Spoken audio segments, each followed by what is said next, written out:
It's all going to zero against Bitcoin. It's going up forever, Warren.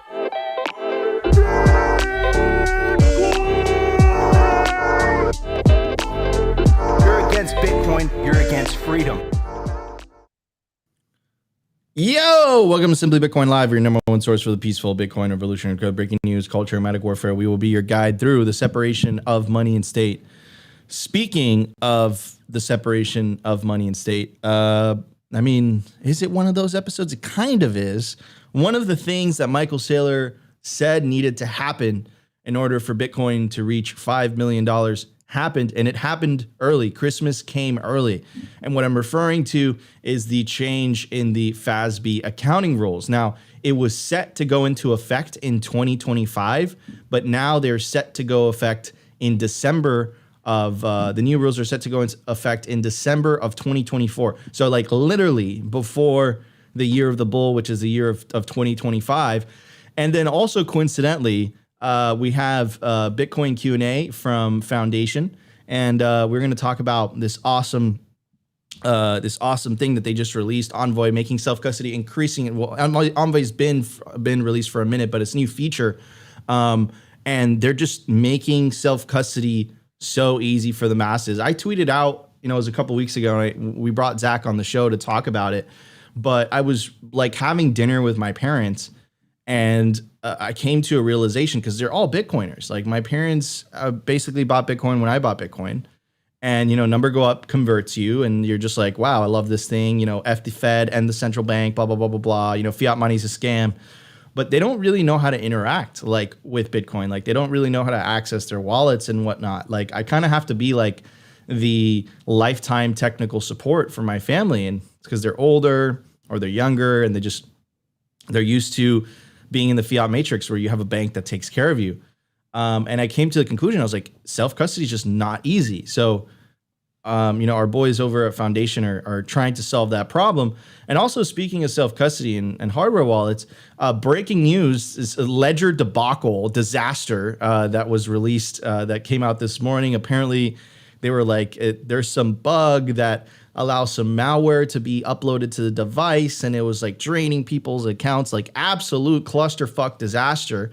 But I mean, it's like the reason is simple, because they support altcoins, because they support this whole, ecosystem of, as my opinion as a Bitcoiner, dog shit. It kind of opens the attack vector, so to speak. And another thing about Ledger, and I used to be a Ledger maxi, like that was like my first hardware wallet, is it's closed source. Like you don't know what's going on behind the hood.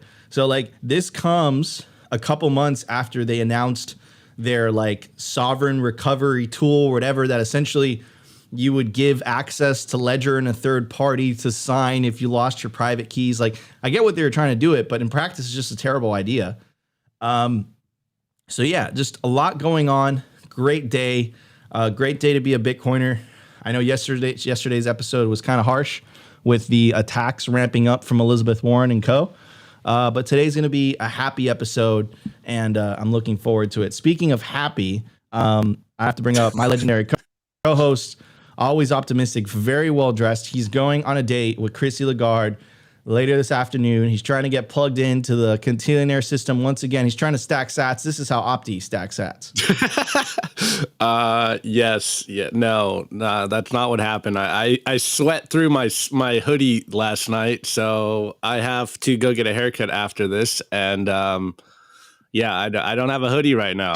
I'm fighting this Vegas bug as well, Nico, and I think I just broke through it last night because I was sweating all night, and this is the only clothes I have right now. So it is what it is. But yeah, man, what a crazy day to have Bitcoin Q&A come on the show. We were laughing about this behind the scenes. That it's so fitting that when we get the guys from Foundation to come on here and do a Q&A with us, we have this extremely bad Ledger debacle happen. So just absolutely incredible. Let's bring up our guest. And guys, we had planned to do the culture as like a Q&A, but maybe we're going to get into this Ledger stuff. So if there is some questions you want to ask Foundation, drop them in the chat and we'll bring them up if we got some time. But anyways, Q&A, how you doing this morning? Doing well, gentlemen. Great to be back on. Thank you for having me again. Almost poetic in terms of timing. Yeah, I was did We find planned that this. very funny. We planned Totally Yeah, planned yeah, it was me. Yeah, I'll let you think that it was me. That, did the, yeah, hands up, that was me, guys. But no, beautiful timing, and yeah, definitely looking forward to diving into this one because there's a lot of weird twists to the tale. Yeah, it's so I can't say it surprises me. I think if you've been in the industry for a while, like there's something about like when you support the altcoin ecosystem, to put it nice. Like I think they have like a different philosophy as Bitcoiners where it's like move fast, break things versus Bitcoiners like move slowly and absolutely don't break things. So it just doesn't surprise me that of course it's some type of exploit. Like I mean, remember when the I forget what those called, the smart contracts were releasing, like I think like 50% of them, like, or like a large majority, I don't know the exact numbers, like they were end up rug pulling you. Like there was some exploit in the smart contract and it just let the creator of the smart contract to just like rug the entire thing. And they started making lists of these, and there are some very predominant ones included in those lists, right? So it just doesn't surprise me that if you support altcoins, you know, you kind of let this type of stuff into your garden, so to speak. And of course, I'm not speaking in absolutes, but it's a pattern that I've noticed. Bitcoin only hardware, I don't see these types of things happen or happen as much, better said. So Opti, I don't know if you want to add to that, and then we'll go to the numbers. No, I mean, I think you hit the nail on the head. That's why we only endorse Bitcoin only hardware, is because it just adds more attack vectors, especially when you're adding a bunch of shitcoin software on top of it. So we'll get all into that into the culture. We'll let Q&A handle this one. So let's just get into the show, Nico. Yeah, let's start the show. Let's get into numbers. We have a lot to talk about today. Let's check it out. The Bitcoin numbers. Is your Bitcoin in cold storage really secure? Is your seed phrase really secure? Stamp Seed's do-it-yourself kit has everything you need to hammer your seed words into commercial-grade titanium plates instead of just writing them on paper. Don't store your generational wealth on paper. Paper is prone to water damage, fire damage. You want to put your generational wealth on one of the strongest metals on planet Earth, titanium. Your words are actually stamped into this metal plate with this hammer and these letter stamps. And once your words are in, they aren't going anywhere. No risk of the plate breaking apart and pieces falling everywhere. Titanium stamped seeds will survive nearly triple the heat produced by a house fire. They're also crush-proof, waterproof, non-corrosive, and time-proof. All things that paper is not, allowing you to hodl your Bitcoin with peace of mind for the long haul. Stamp your seed on Stamp Seed.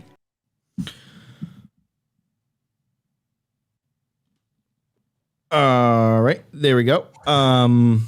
Guys, I made it super easy for you guys. Scan the QR code on your screen right now. Take you directly to the Stamp Seed website. You can use promo code SIMPLY to get 15% off. Don't store the backup to your seed words on paper. Paper is prone to water damage. A dog could eat it. You want to store it on one of the strongest metals on planet Earth, titanium. So go to Stamp Seed today and use promo code SIMPLY to get 15% off anything on their website. At the time of recording, the Bitcoin price is 42,705 sats per dollar, 2,342. Block height, 821,187. Blocks to halving, 18,813. Halving estimate, April 20th, 2024. Total Lightning Network capacity, 5,018 Bitcoin. Capacity value, 214 million. Realized monetary inflation, 1.75%. The market capitalization of Bitcoin, $835 billion with a B. Bitcoin versus gold market cap, 6.17%. That number is going to continue to crawl up because Bitcoin is superior to gold in every which way. And I can't wait for that number to hit 100% and then plus 100. And we're going to look back on this a couple years from now, Opti, and just be like, holy cow, remember when Bitcoin was sitting at 42K? So make sure to stack those sats. We had Peter St. Onge on the show yesterday. Had an incredible conversation. I titled the episode Bitcoin and Individualism. We went through the rabbit hole. I really, really liked that episode. Big fan of it. So, so what I want to talk about today is this is actually something that we brought up in the conversation last night, which is I think a lot of people are very upset with what is going on. Like they're upset with the prices. They essentially what they do is that they take that resentment, that hurt, that economic pain, and then they point it at something. And what they pointed on is capitalism. They pointed on politicians. They pointed on everything and anything. You know, Russia was like a good excuse for the current administration for a while, the supply chains, the pandemic. But what they never do is that they never they never blame themselves, but they're the ones solely responsible for what is happening, right? The government printed a record amount of money during the pandemic, and that caused the prices of assets to skyrocket, and that caused the purchasing power of the dollar to plummet.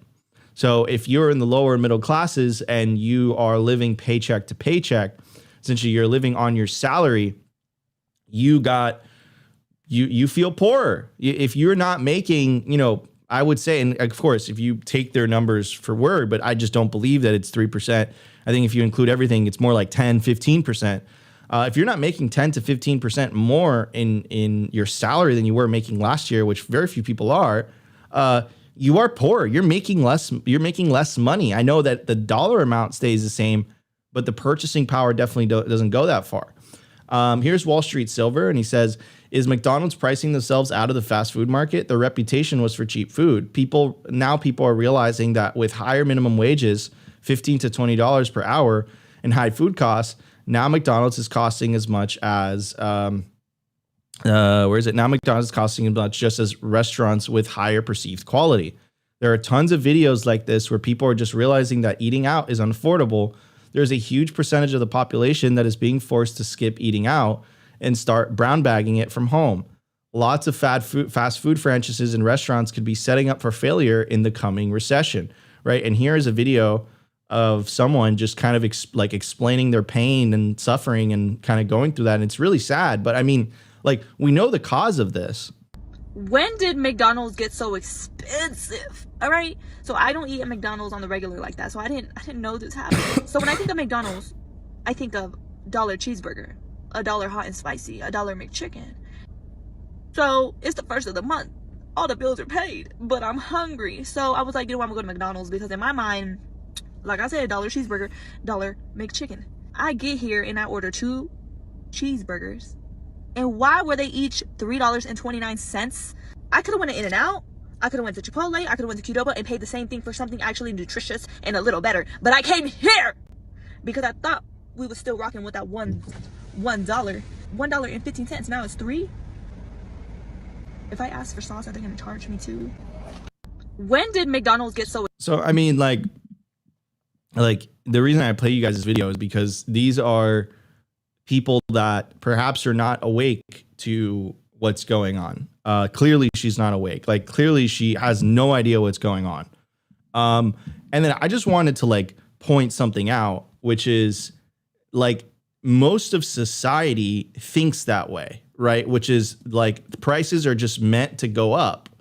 Like your purchasing power is just meant to go down. Like inflation is a fact of life. And that's really our battle. Like that's really where we have to educate as Bitcoiners. It's not left versus right. You know, it's the party of green versus the party of orange, the party of fiat. This is what you're supporting. But if you've been saving in Bitcoin, actually your life has gotten significantly cheaper. Over the last 5 years, if you've been saving in Bitcoin, the dollar has gotten 92% cheaper. Oil has gotten 85% cheaper. Gold, 84% cheaper. The S&P 500, 86% cheaper. A new home in the United States of America, 78% cheaper. Even with housing prices doubling and all this stuff, a new home is still cheaper. Like it's still cheap. If you've been saving in Bitcoin, it's cheaper. If you were saving in dollars, it's actually gotten significantly more expensive. Now, I've been living on a Bitcoin standard for a minute. So has Opti. I'm assuming Bitcoin Q&A has as well. He seems pretty based. So, you know, imagine if the whole world switched to this standard. You wouldn't have videos like that. Even if the prices went up in dollar terms, in Bitcoin terms, McDonald's would have still been cheaper, right? Everything would have been cheaper. So like that's the power of saving and a deflationary currency that has absolute scarcity. And I think once the world wakes up to that, I think we'll live in a much better world for it. But we still have a lot of work to do in the sense that we got a lot of people to wake up to this new reality because they're still stuck in the past. They're still stuck in that fiat past of elections and getting the right politician and power so that he fixes everything with his magic wand, where in reality, you have the power to fix it yourself. All you got to do is opt out. Of course, we encourage self-custody. We encourage you to run your own node. And become sovereign. Opt out of political money because you're dealing with these issues because it's political money. Anyways, Bitcoin Q&A, what are your thoughts? And then we'll move on to Opti. Yeah, I think you covered it really well. I mean, number one, she really likes McDonald's, doesn't she? But in all seriousness, yeah, you mentioned about the scarcity. I think it's a great time to mention that because the world's going to have an even bigger shock this time. Early next year, April, we've got the halving coming up. So there's going to be another supply shock to the system, and if past performance is an indication of future happenings, then I guess that can only mean one thing. Hopefully, if we're all right. So yeah, looking forward to the halving and to see what the impacts of that have on the inflation schedule. Hopefully, it's going to do one important thing. You're muted, Nico. You're muted. Sorry, I was muting myself because of the cough. I didn't want to interrupt Bitcoin. Oh my God, I brought it up and I had to do it. Anyways, yeah, so yeah, the halving is coming up next year. Historic moment. I think, half of the downside sell pressure just disappears overnight.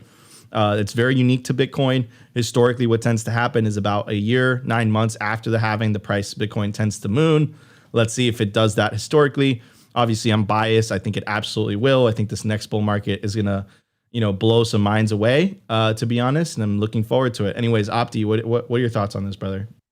Yeah. So, I mean, first and foremost, hearing her kind of yell at McDonald's like it's McDonald's fault that there's no dollar menu just kind of shows that she fully doesn't understand the mechanisms of inflation. And of course, we all would love to have a dollar menu at anywhere. It's not their fault that they have to raise prices. Like everything's getting more expensive because they're printing obscene amounts of money everywhere around the world. So this is just the cost of where we are right now and the fact that people don't understand what's going on. And I was legitimately having this conversation with a friend the other day. Remember when there was like 99-cent stores? And like you could go in and buy stuff for like $1. Now I'm pretty sure that everything in those 99-cent stores aren't $1 anymore. And it just goes to show like how bad inflation has really gotten. But really that most people don't understand how inflation works or where it comes from. And you can tell that they don't because we're still getting gaslit on television of where inflation really comes from. And they would only be able to get away with that if people didn't understand how inflation really works. Yet, we do our best here every single day to try to wake people up. Our channel's too small. Our platform's too small to really wake up all of the world. But inflation is pretty simple. They are expanding the money supply. They're printing obscene amount of money. That's why things are getting more expensive. And like Peter St. Onge said, they'll blame capitalism for this, but they'll be really, really bad or pissed off when capitalism goes away. It'll get way worse. But as you mentioned,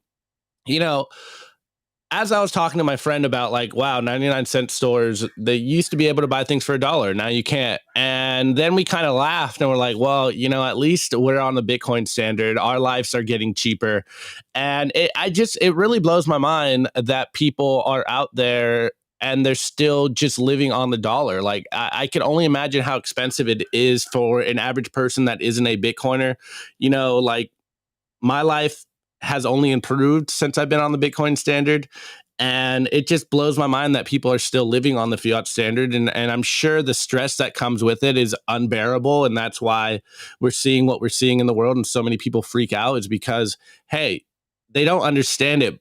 They're feeling it and they're getting poorer and they don't know that there's solutions to this. And as Bitcoiners, we're like, guys, you just need to save in Bitcoin and your life will get easier. And like Q&A was saying, we'll see how this plays out in roughly April when the halving happens. And it's going to get crazy. But as a Bitcoiner, it's only going to get better. So just love to be on this side of the aisle because I can only imagine how pissed off I would be if I was also just living paycheck to paycheck on the fiat standard.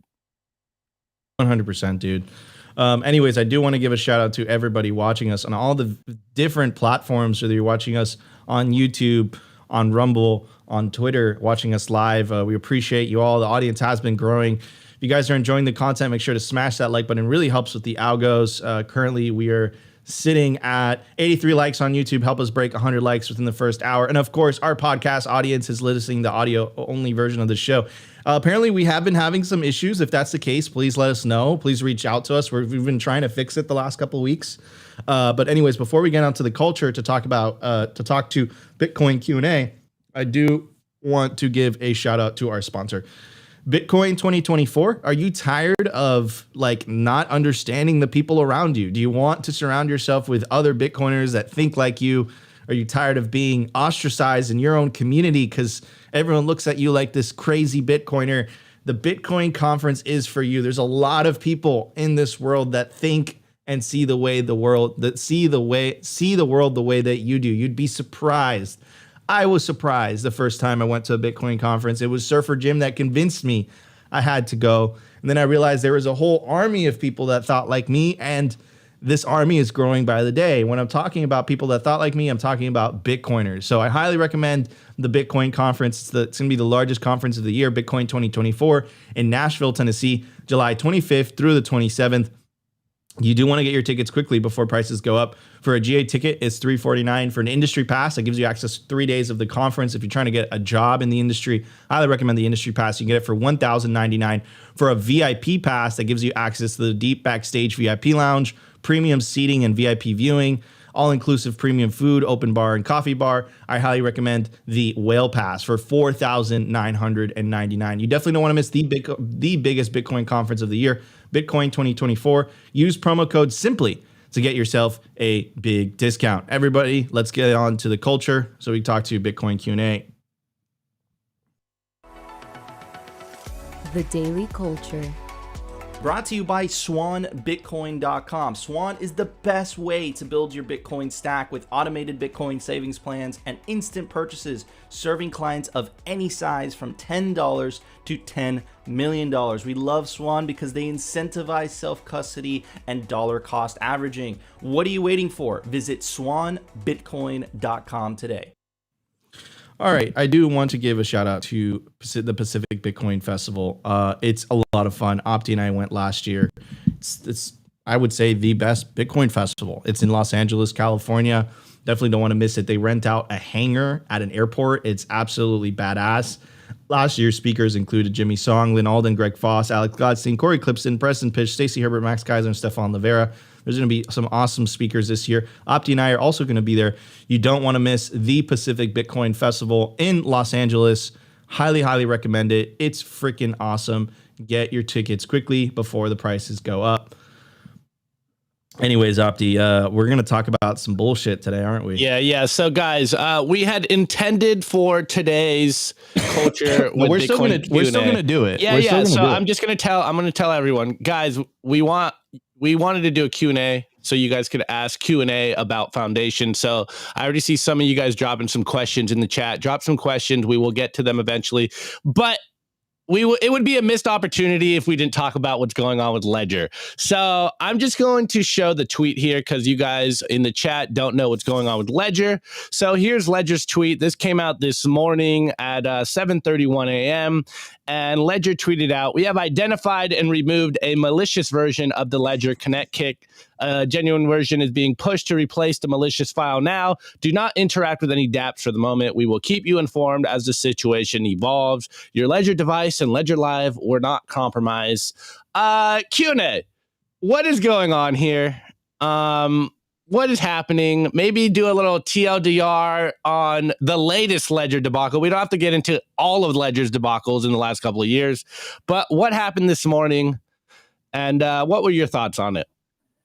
Yeah, pretty wild situation, and I love dunking on our competitors, especially when it's Ledger. I do, in fairness, want to make one quick correction that one of you guys said at the very top of the show, where it was alluded to the fact that this was a compromise in the Ledger device itself. Now, that's not strictly true, and I'll get into the details why, but I just wanted to make that clear. But now I'm going to continue to dunk on Ledger. So, one of the main reasons that people buy ledgers is they like to mess around with shitcoins, probably on the Ethereum network.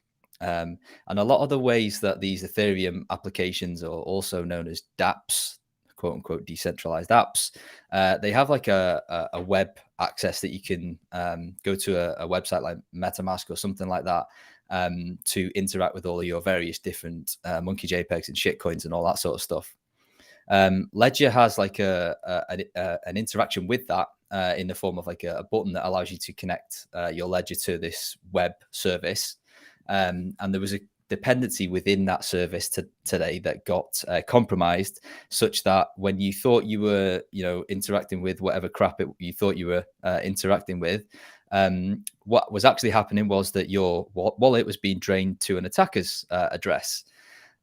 Which is obviously not desirable. So this could have technically affected non-ledger users if you were also interacting with this kind of web service, because that's where the vulnerability was.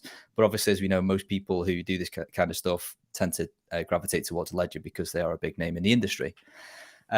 So there's a couple of caveat points to this that didn't, let's say, protect the users as well as I would have liked from looking at it through a hardware wallet manufacturer lens.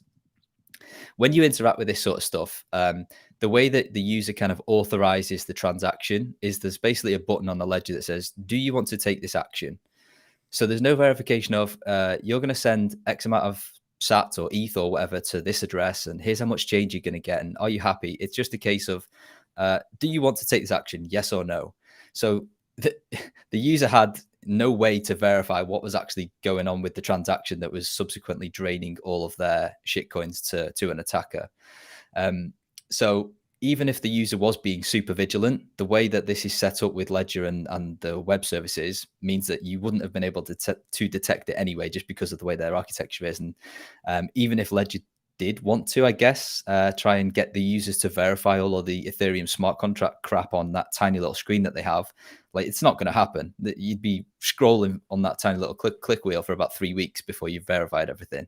And even then, it probably wouldn't be in a format that most of us could read and actually do anything useful with. So how did this kind of web service get I guess, compromised? They are saying that a former employee, now it's not clear whether he was a former employee when this happened or whether he's now a former employee because it happened. My guess is probably the latter. Was basically subject to a phishing attack, and his access to one of the dependencies that supported this web service was compromised, and then the attacker has kind of injected the malware from there, such that any customers that are subsequently interacting with the web service were unknowingly getting all of their monkey JPEGs stolen. So the users were kind of up shit creek without a paddle here, because they had no way to kind of, catch this by looking and verifying on their supposedly secure hardware wallet in the way that we would typically do as Bitcoiners, where we look at the transaction details and we confirm that, yes, this is the address that I'm sending to, this is how much I'm sending, and this is how much change I'm going to get, and this is how much I'm going to pay in fees. Like, that just doesn't exist in the Ethereum application, in the Ethereum kind of ecosystem, and definitely not when you interact with it via a ledger either. So I will be clear and say that they have now patched this. In fairness, they seem to have done it within like 4 hours. And it's completely unclear at the moment how many monkey JPEGs were lost in this tragedy. But I'm sure that will come out in the woodwork over the course of the next couple of weeks. But that's the kind of TLDR on what went down today.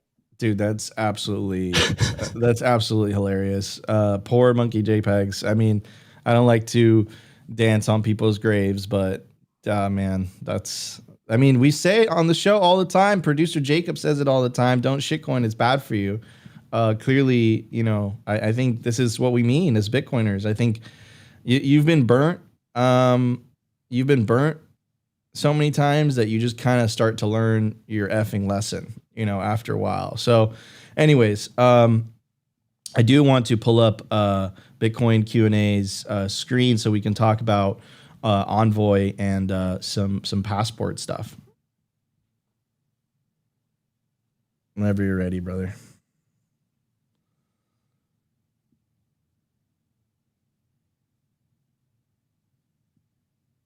Yeah, sorry guys. I'm on Brave browser and it seems to be blocking it at the moment. So if you could fill just quickly for me, sorry about this. Yeah, no worries. So I would recommend going on Google Chrome, and that should work. Yeah, I could pull it up.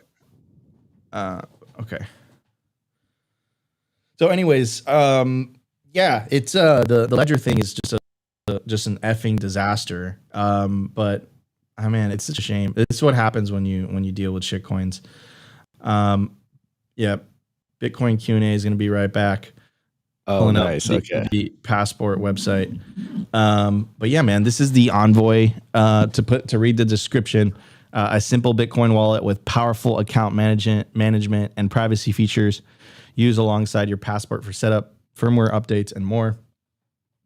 Of course, this is the Passport. Highly recommend it here at Simply.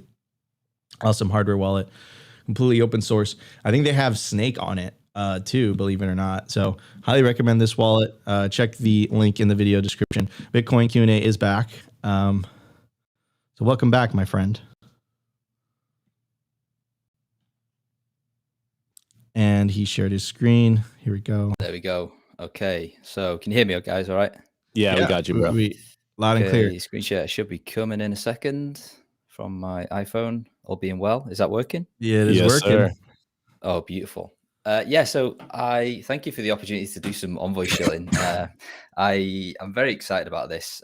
So Envoy is our open source mobile application that is a standalone mobile wallet for your traditional day-to-day spends for smaller amounts, and also acts as a companion application for your Passport as well.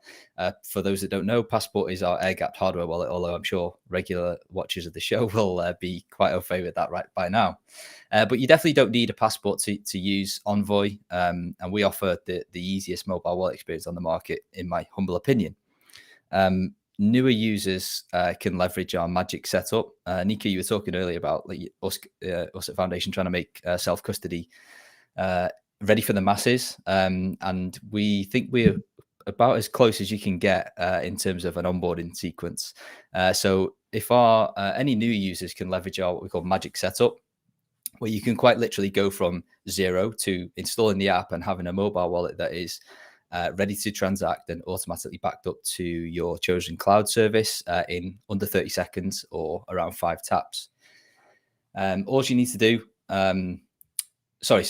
what that means is that if you lose your phone and as a typical normie, you have 0 manual backups of your seed, all you need to do is sign in with your cloud account on a new phone, re-download the Envoy app, and hey presto, all of your stuff is recovered.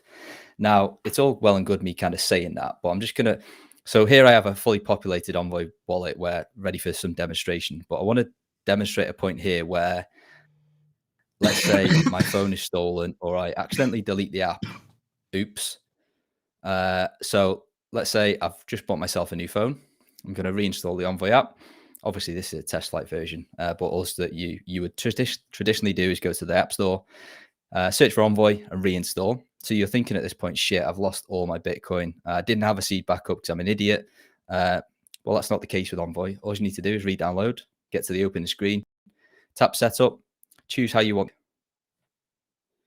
Wait for a couple of seconds. Everything's there automatically. No manual backups, no nothing.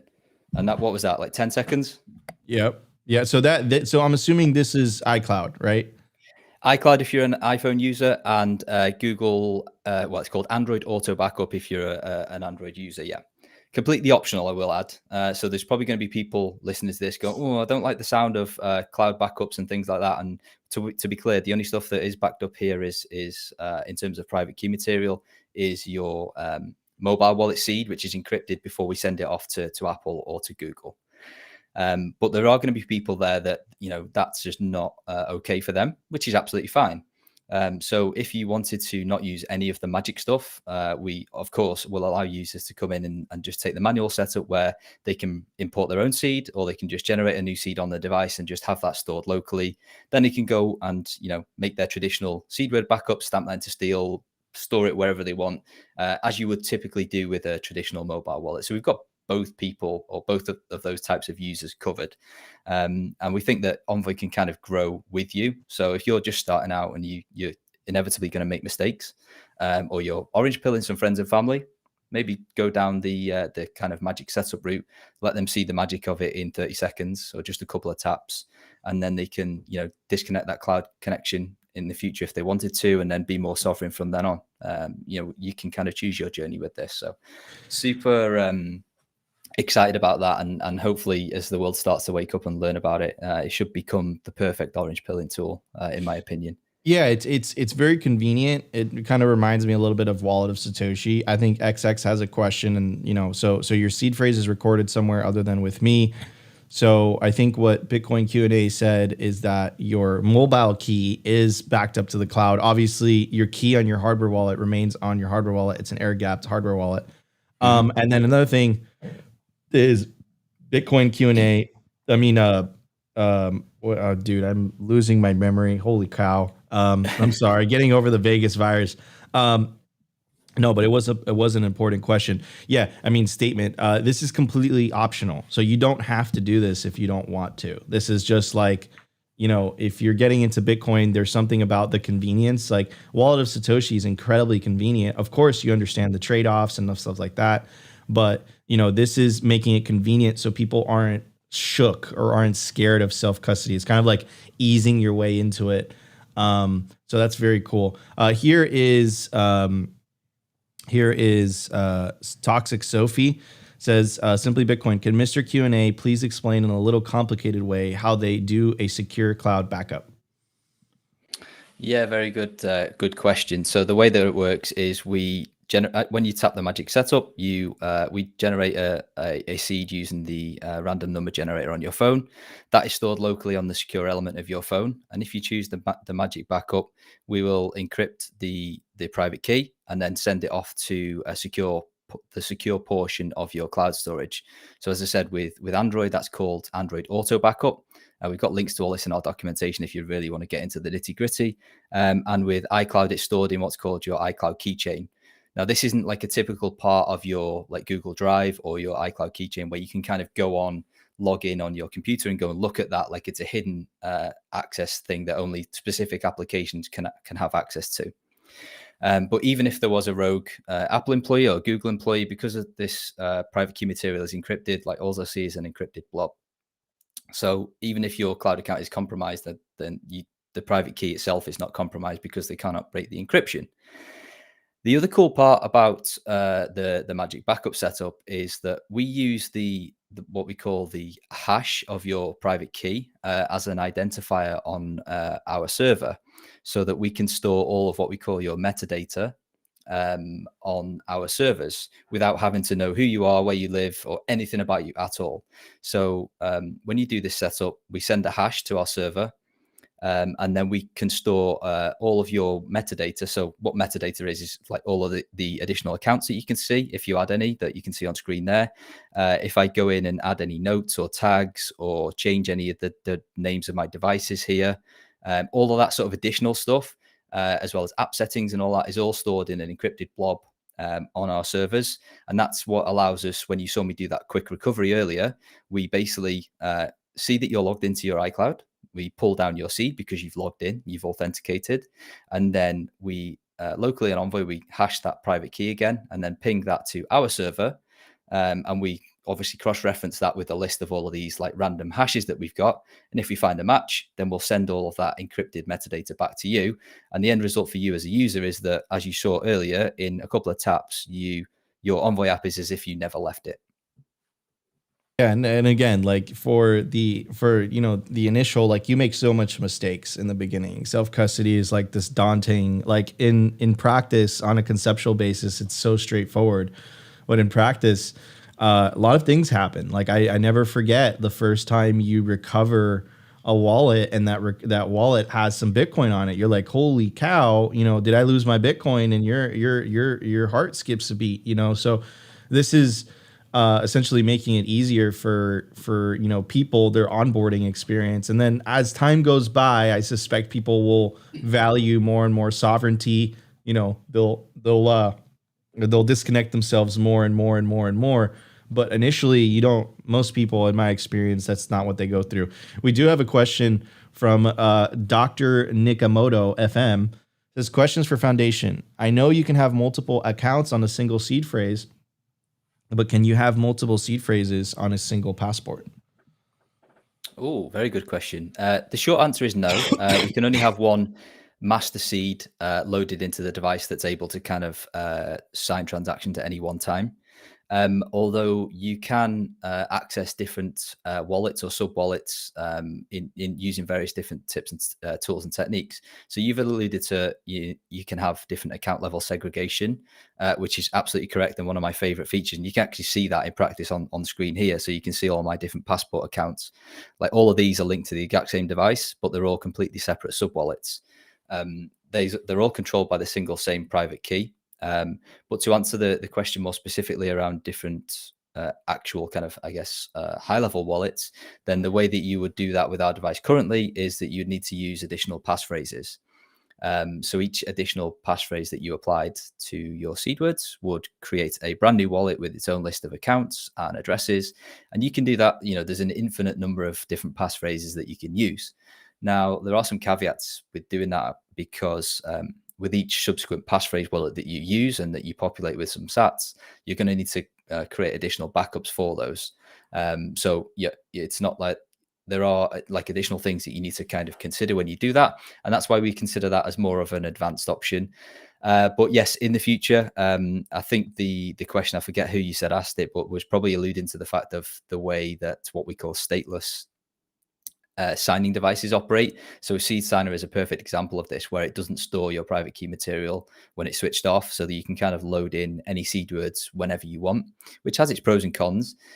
Obviously, the main pro is, of course, that you can switch between wallets very, very quickly. So yeah, the short answer would be, just a single seed at any one time.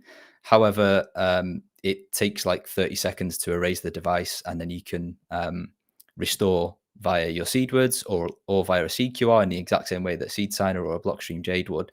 So to actually switch the master seed in the device will take you about 60 seconds. So you can actually achieve that if you want to. Very, very cool. So Keith says, when restoring the encrypted key in the cloud, how is it decrypted when it gets back on the device, Apple or Google account credential? So there's a security element on your iPhone. It's one of the best, especially if you get the latest and greatest iPhones. They make incredible security elements for these mobile devices just because the market is so big. So for the iPhone, I think maybe Google does it differently, but for iPhone, it gets decrypted on the device. Is that correct or wrong, Bitcoin Q&A? No, I think you're correct. I will hold my hands up at this point and say that we're at the limits of my technical knowledge as to the nuts and bolts of where and how the encryption is taking place.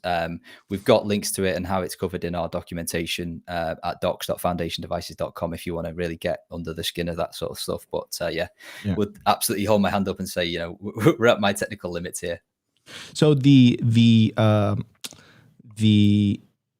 the pin on your iPhone, that's the password to your phone, right? That essentially opens and closes the device. That is like the equivalent of a computer password. It's the same thing. So yeah, but I mean, that's an excellent question. So yeah, and then this device, I mean, I would have more questions for you, but that was fast as fuck, bro. This is what I got to say. Yeah, well, if we've got time or there's no more questions, I can showboat the coin control stuff. So we recently released. Could you go back for a sec? I just noticed something on the app. So you can connect to your own node through there, right? So like Absolutely. I have a Start9, server peer. I can connect to it via Tor and all that stuff to my app on my phone, right? 100%. Yep. Tor That's or awesome. locally. And you can actually do it via scanning a QR code. So some of these node projects, like Umbrella, I'm not familiar with Start9, whether they do that, but some of them will represent your Electrum server address as a QR code. So rather than having to like type in, a horrible onion address or copy and paste it from your laptop to your phone or anything like that, if there's a QR code available, you can just connect with a scan. Like super simple. You can do that in seconds. Yeah. 100%. All right. So what was it that you wanted to show us? Yeah, so as part of, we just recently released Envoy version 1.4, which brought in a host of cool improvements. The first one you're already looking at is our privacy screen, where you can, as we've just talked about, you can connect to your own node via an Electrum server. You can turn on Tor connections or turn them off, and just as you see fit there. And you're also talking about PIN and biometrics here. You can also add that at the application level. So, if you have got all of your passport accounts here and you leave your phone laying around, like, you don't really want somebody to pick up your phone and be able to see them. So if you wanted to turn on the PIN, biometrics, Face ID, whatever you want, you can kind of add that extra layer of security there as well. But the main bit that I'm super excited about is full coin control within the Envoy application. So a very quick primer, I guess, on what coin control is. So your Bitcoin wallet balance is comprised of many pieces or smaller pieces of Bitcoin that are called coins. Although these coins can often be referred to, I guess, by the technical community as UTXOs or unspent transaction outputs. And how many coins that you have in your wallet and the size of each of them depends entirely on how you've used the wallet in the past, what type of transactions you've sent and received. So when any amount of Bitcoin is transacted from Alice to Bob, the amount will be comprised of one or more coins from the sender's wallet. And in the context of a transaction, these coins are known as inputs. So if a sender creates the spend just by simply, typing in an amount like this, let me go here, and I just go to send, and then I just go like this, and then paste an address, then that's what we call like just a simple or a naive spend, where the wallet is going to be choosing which of those coins are going to be used as part of that transaction. Now, a lot of people listening to this might not care, which is absolutely fine. And, we will always support that type of behavior, because a lot of people just want to enter an amount, say, pay Opti this much, send, job done. Gotcha. Man, But there is a more advanced bit called coin control, where we now allow the user to, at a granular level, pick which of those coins they want to be included in the transaction, which can be beneficial from a privacy perspective. So we've surfaced this now, where you can go in, and I can see in this account, I've got 1.3 million sats, and that is comprised of these 4 coins here, and you can see the amounts. And it's super simple to be able to spend from a specific one or multiple. I literally just open this, turn them on like that. You see the bottom sheet pop up, and then I just go send selected. So I've then told the wallet, okay, I only want you to spend from these 2 coins. So you can get a great level of granularity in terms of your spends with just a couple of taps. Like, people are often like, oh, coin control is really difficult. And our whole agenda with this was to make it super simple, so that, if you don't care about coin control, you don't have to see it. You just do the simple spend, like I said before, where you just type the amount and press send. But if you are a bit of a weirdo like me, and you like to name all of your coins and give them pet names and stuff, then you can go ahead and do that and be as advanced as you want. that is. Sorry to keep cutting you off. We do have an in-between kind of happy medium, which we're also super proud of, which is called tags. So tags are a quick way of categorizing. Basically, I alluded to giving them pet names, but it's probably quite a good example here. Is there you go. See, so I've got a demo account here called Kids Inheritance. So this is where I'm keeping my make-believe kids inheritance, and I've given them each name. So I've gone into my coin list that comprises of my balance, which is 5.8 million sats in this example, and I've gone, right, okay, Alice can have these 2 coins, and I'm going to put those into the Alice tag, so I know that they're hers, and these are the Bob coins. And those are his. So what I can do now is what I am sort of calling lazy coin control, although you won't see that in any of our marketing speak, because it's probably not great marketing speak, to be honest with you. But what I can do, rather than having to go and pick all of my individual coins, which most people are like, oh, I can't be bothered to do that, that's just too much hassle, I can just go, all right, I know that Bob's coins are only belonging to Bob, and I'm making this transaction on Bob's behalf. Or another example would be, instead of it being called Bob, this could be my no KYC tag, where I know all the coins in there are private, and I want to keep them segregated from all of my all of my KYC coins. So I'm going to be like, okay, I want to send Opti a tip, and I want it to come from my Bob tag. So rather than having to go right into the details, I can just come into here, turn that on and just press send. And then the wallet will just make that send for me. And then I can just go ahead, tap send selected, see how much I want to tip Opti, and then the wallet will do the rest. So it's the equivalent of saying, right, make this spend to Opti, but only choose from these coins. But rather than having to pick them all individually, you're just saying, right, pick from that basket over there. So you've got like a happy medium where you don't have to be, oh, sorry about that, guys, where you don't have to be a super hacker man like many would consider me. And then but you also don't have to be, do the super naive spend as well. So once again, we're trying to cater to all parties such that you can kind of choose your own journey with Envoy and make it as simple or as complex as you would like. It's so cool. And coin control is just so important for, privacy reasons. I love how you phrased it there. I personally have a folder called Get Opti Off the Streets. If you guys want to donate to that stack, you can check us out on Geyser, or you can check out the address down below and donate to the Get Opti Off the Streets address. Let's get him off, there we go. Boom. Okay, here we go.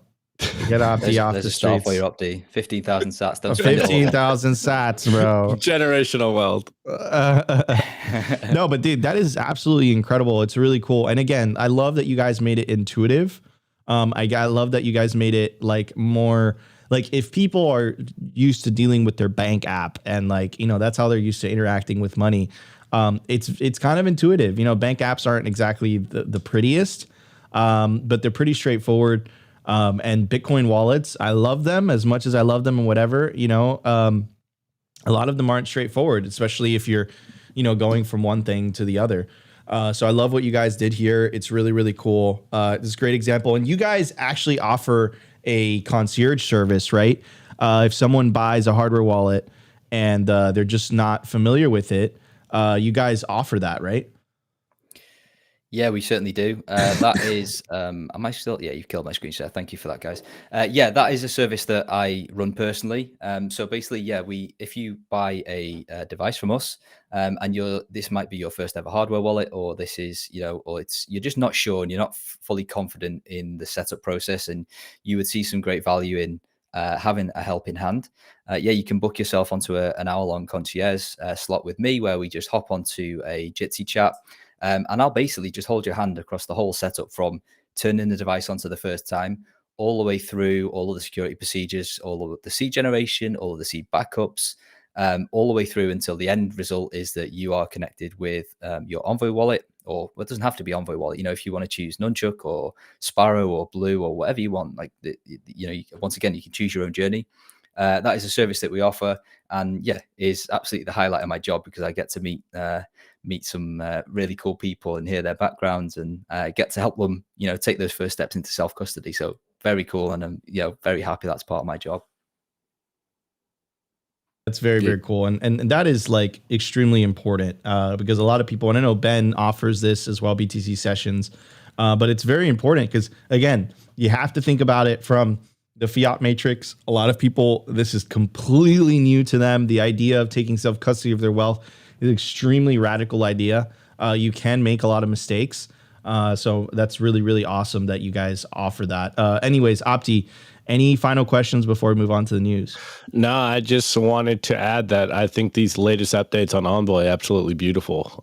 Great stuff, guys. You guys are doing a good job over there because, Nico hit it the other day where it's like, man, taking custody of your Bitcoin. I know for us, it's so simple. Like we've been doing it for so long, but for an average person, it's like learning Chinese or something. And not only that, but it's terrifying because if you mess up, there goes all of your coins. So I think you guys are doing a great job.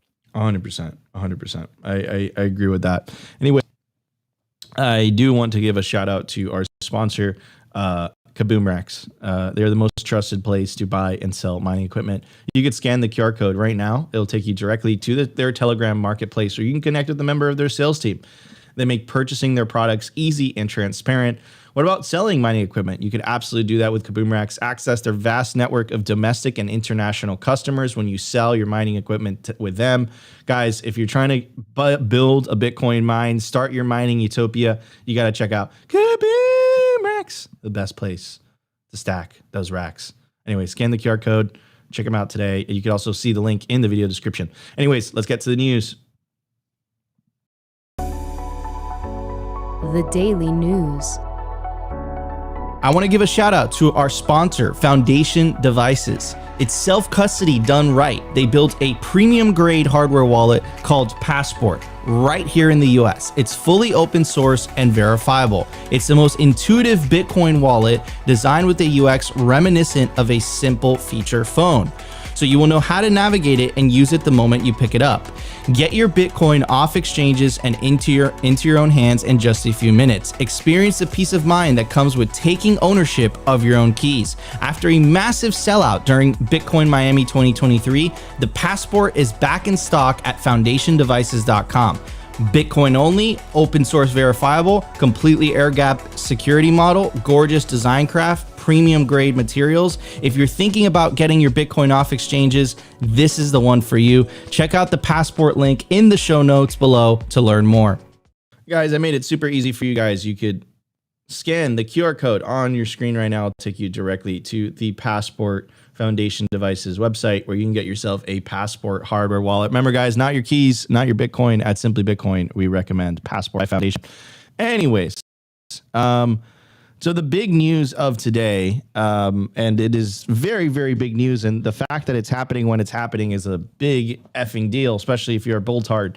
And it is the idea that the FASB votes in favor of fair accounting for Bitcoin. This is a massive deal. And I know it sounds a little bit complicated, but essentially the way that the accounting rules work today is that you can't properly account. If you're a public company and you're holding Bitcoin on your balance sheet, you can't properly account for losses. So it actually is like kind of like a de-incentive to hold something like Bitcoin. And this was one of the three things that Michael Saylor said needed to happen in order for Bitcoin to hit $5 million a coin. I'll play you the recording in a second, but first I do want to get the Chad Saylor's thoughts because this did happen yesterday. So it says FASB has officially adopted fair value accounting for Bitcoin for fiscal years beginning after December 15, 2024. This upgrade to accounting standards will facilitate the adoption of Bitcoin as a treasury reserve asset by corporations worldwide. Adam Back says this is great news for corporations to have the fair value of their Bitcoin treasury represented in their accounts. Here is James Lavish, he explained it, but as you could tell, the community was extremely happy about this. All that hard work starting to pay off with new rules and policies, Bitcoin Archive. So, Louis Liu, here's the up-to-date Bitcoin Treasury Advisor for those who look for simple insight into new FASB accounting rule. And here is the article by Bitcoin Magazine, who was written by our homie, Nick Can't Mine. And the article headline is Bitcoin and crypto to be measured at fair value under new FASB rules. Today, the Financial Accounting Standards Board announced new rules that will require companies to account for cryptocurrencies like Bitcoin at fair value. The rules are set to go into effect on December 15, 2024, but companies will be able to apply them earlier than that. Under the new guidelines, which are the first of their kind in the United States, businesses will need to disclose the value of cryptocurrencies based on their market prices at the end of each reporting period. This move aims to provide greater transparency and accuracy in financial reporting, acknowledging the volatile nature of digital assets like Bitcoin. Previously, the old treatment accounted for Bitcoin as an intangible asset, which meant if the price went lower than what companies bought it for, they had to take an impairment charge on their books, even if they didn't sell. But if the price went up, they couldn't receive any benefit on their books unless they sold. Now, with fair value accounting, periodically, companies can report the unrealized gains and losses to get an actual benefit on their books if the price of the assets increase, without having to sell it to capture it. This could make companies more likely to add Bitcoin to their balance sheet and become long-term holders, as they can report the appreciation without having to sell anything. That's a big effing deal, right? Because you couldn't report that. So it was kind of like a de-incentive as a public company to buy Bitcoin. It's almost as if they were punish you somehow. I know they weren't doing it on purpose, but it is a big incentive. So this is a big change. And this is one of the three things that Michael Saylor said needed to happen in order for Bitcoin to hit $5 million per coin. So let's check it out. Here we go. The catalyst for that 10x is it really is the moment that JP Morgan Chase or other big money center banks can custody these for large corporates, that's it. That's the sea change, because there's really no reason why they shouldn't be diversifying the assets on their balance sheet. Is that your take? Because I know that, like, Tim Cook, I don't know where it came from earlier this week. He said something like, I own some Bitcoin, but we have no designs on anything. Or I don't know if he said Bitcoin or crypto in general. Is that the thing? And then I think there's three big. Look, first of all, it's going up by a factor of 10 whether they fix any of the stuff, right? It's going to go it's going to be a grind up by a factor of 10 just because gold is broken and Bitcoin's going to replace gold. And now everybody in the universe knows they need a non-sovereign store of value in the form of a bearer instrument.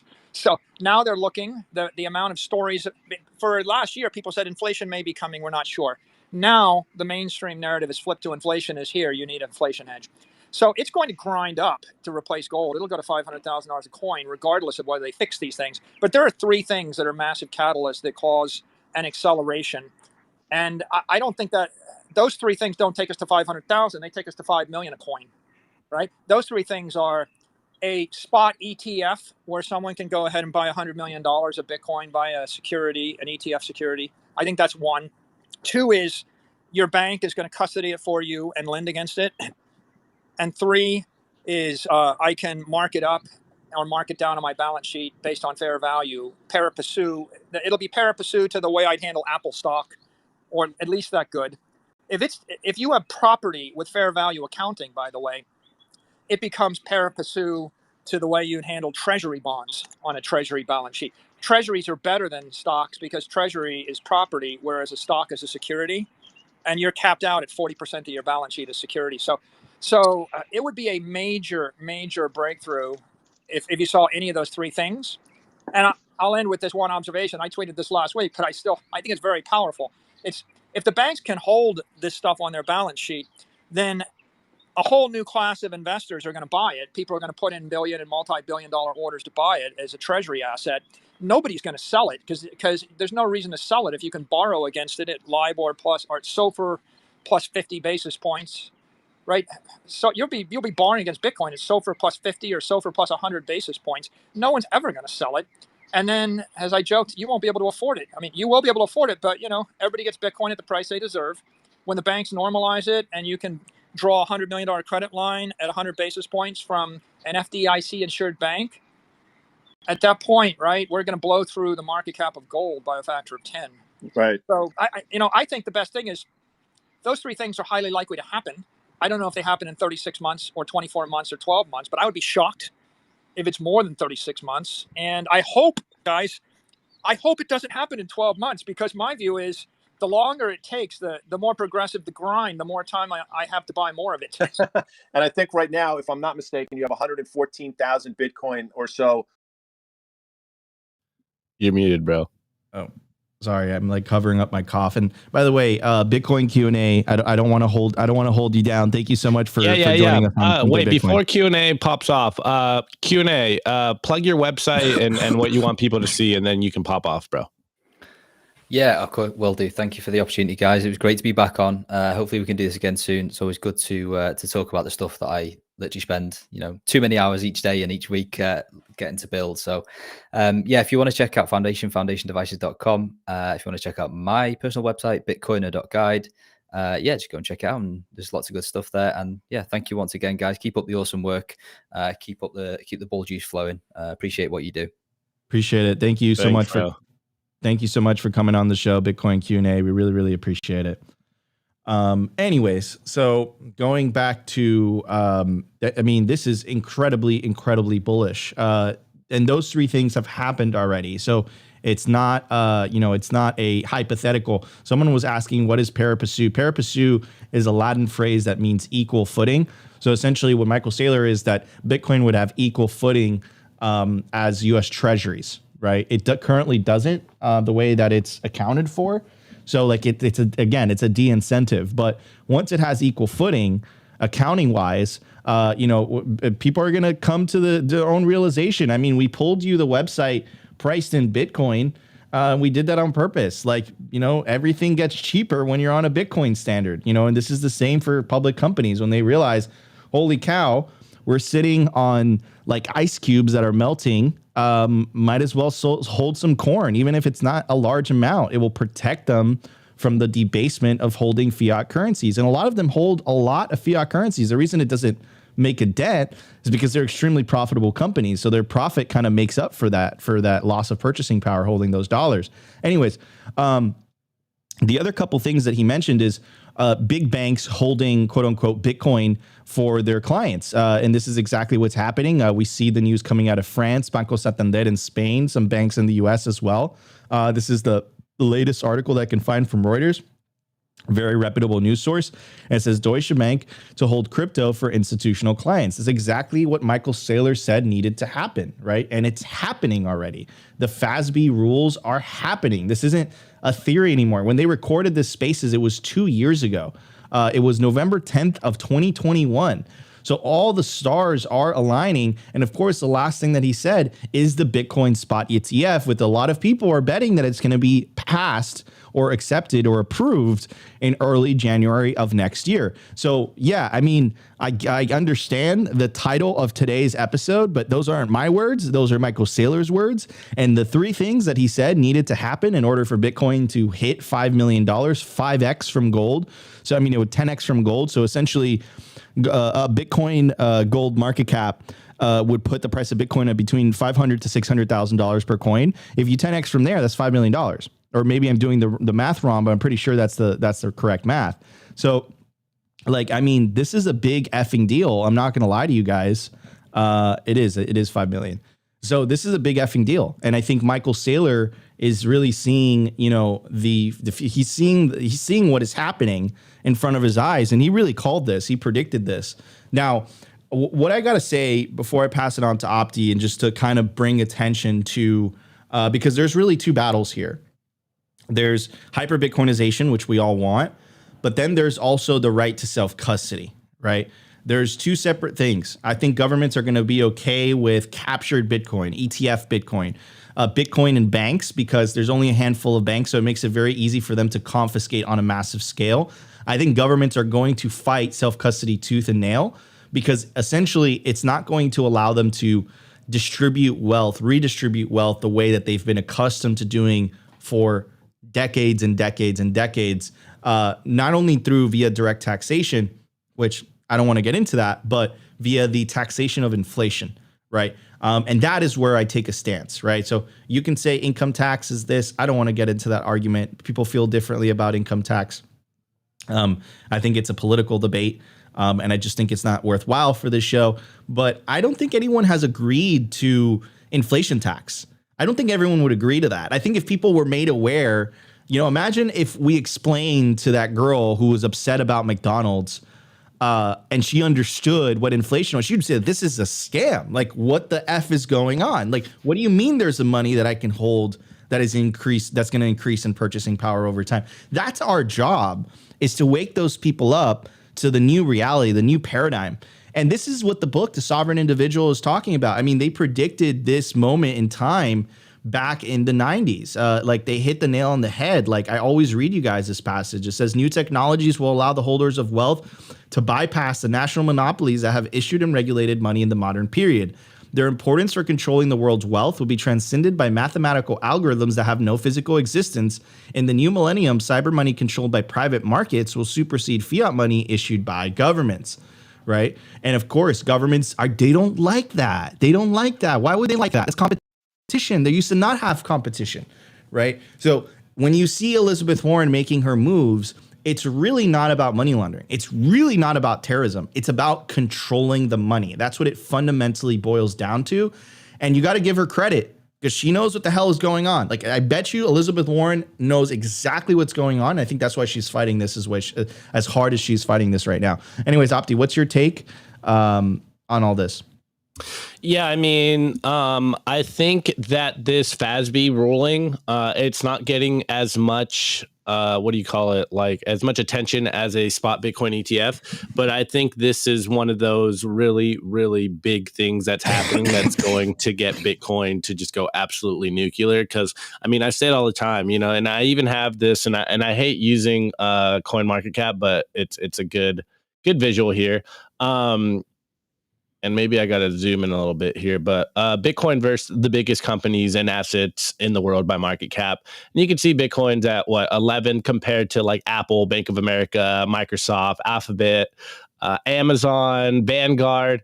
And the only reason I bring this up is because, guys, Bitcoin is bigger than any one company. Bitcoin is bigger than any one country. Bitcoin is bigger than gold. And here we are at what's the Bitcoin market cap right now? Like 800 billion or something. Like, Bitcoin is absolutely tiny when you think about the implications of Bitcoin on the global scale. And the fact that corporations have been afraid of adding Bitcoin to their balance sheets just goes to show how early we are in this thing. You know, Michael Saylor was a pioneer with MicroStrategies and figuring out how he can go through all the hula hoops and obstacles to get Bitcoin on their balance sheet. But now, once it's becoming easier for every corporation in the world to add Bitcoin, it's going to go absolutely nuclear in regards to the Bitcoin price. And of course, we always advocate for Bitcoin as being the separation of money and state, but this is the financialization of Bitcoin. Like, this is where we are in the story. And of course, we always advocate for people to take Bitcoin into custody. And hence why we're seeing that on the one hand, FASB is changing their balance sheet rulings. And on the other hand, we have politicians like Elizabeth Warren trying to stop people taking Bitcoin into custody. So you can see that, you know, for better or worse, as much as everyone likes to think that the Great Leviathan, like the left hand knows what the right hand's doing, they're actively fighting against each other because some people are incentivized to understand that, wow, there is a new paradigm shift with Bitcoin. And the dinosaurs are like, yo, let's try to stop this. And obviously they can't stop Bitcoin. So they are more incentivized to embrace Bitcoin. And here we are, like, we're seeing it all happen in real time. And of course, we always advocate for you guys to take Bitcoin into custody. But if we're being honest, we know that corporations, nation states, high net worth individuals, they probably don't care about owning their own keys. And like how Finney said in the early days, you know, there will be fractional reserve Bitcoin banks and there will be 100% backed reserve Bitcoin banks. And we will learn. I'm banking with Bank of Opti. Yeah, exactly. So, you know, how Finney said it in the very, very early days, and we'll see the market, like, the market's always clear. So we'll see people learn either very expensive lessons or they will, you know, stay humble and stack sats and protect themselves by taking their wealth into custody. But at least now we have a mechanism that can't be controlled like gold was. We won't have a centralized fiat system like we currently have, is because we have Bitcoin. And this is why we know that Bitcoin's incentives are pure and that moving forward, like, hey, you guys want to hold some paper Bitcoin, by all means, do you. I'm not here to tell you what to do, but I know what I'm doing. I'm holding my Bitcoin in custody, you know, using a foundation device like we showed today. But this just goes to show that we're still so early in this game. Like, Bitcoin is getting financialized for better or worse. And I know people are always like, oh, we're not here to, you know, are we here to separate money from state, or are we here to just see number go up? Well, guys, it's one and the same thing. Like, corporations are going to want to find exposure to Bitcoin. High net worth individuals will want to find exposure to Bitcoin. And if we do this correctly and Bitcoin spreads through every single everyday person and they actually hold their keys, then the Bitcoin network won't get co-opted. So this is just part of the process. Bitcoin is maturing. And part of that maturing is seeing these FASB rules, seeing spot Bitcoin ETFs, seeing corporations add it to their balance sheets, seeing nation states add Bitcoin to their balance sheets. And all we can really do is advocate for people to hold Bitcoin directly, because that's the only way that we don't find ourselves in the same position that we found ourselves now. And truly, we believe that Bitcoin's incentives are pure, that Bitcoin cannot be stopped if it is used correctly. Even like I even had this conversation with one of my friends at Unconfiscatable. We were asking ourselves, like, you know, sometimes we got to look at ourselves in the mirror and ask ourselves, like, are we really doing what we think we're doing? Or are we kind of putting ourselves into a system that is going to do more harm than good? And, you know, I think this is that crossroad where you realize, okay, this is good for Bitcoin, but we got to make sure that we're advocating people take Bitcoin into custody, because we don't want to find ourselves in another position like we did with gold or paper money. And I think this is good for Bitcoin, but don't buy a spot Bitcoin ETF. You know, take Bitcoin into custody. This is the way, guys. 100%. And I released a poll, and I said, would you trust Bank of Opti? 80% of you said no. 20% of you said yes. So, this is statistically relevant too. Yeah. So just to kind of throw it out there, because well, no. To be fair, the people that said no are correct, because I've told them already. If you give me your money after a long enough time frame, I will probably, obfuscate some fund here or there. This is why I'm a Bitcoiner. This is why you take the money outside of my control, because I am only human. Oh man. God, did Opti just admit to theft? No, that was a joke. No. I admitted to the fact that I'm only human, and if I was a goldsmith back in the day and you guys were leaving me with a shit ton of gold, I would probably start, giving some paper receipts to gold that wasn't there too. I understand the incentives of this. Okay, yeah. So what Opti's talking about in a non-correct manner is just human beings are no better than their incentives, and stop trusting other people with your money. Don't trust other people with your money now, especially that you can hold self-custody. Literally, the culture segment today, we literally dedicated to Envoy and Passport that and make it so easy to take self-custody at this point. You literally have absolutely no excuse. Anyways, we hope you all enjoyed the show. Really appreciate it. We love you all. Smash that like button. If you're enjoying the content, consider subscribing if you feel like we provided you value. I'm your host, Nico. This is my co-host, Opti. We'll be back tomorrow, 12:15 p.m. Eastern Standard Time for another episode of Simply Bitcoin Live. And I'm going to take some more Dayquil because that Vegas virus is kicking my ass right now. I know, we're struggling. Peace out, everybody.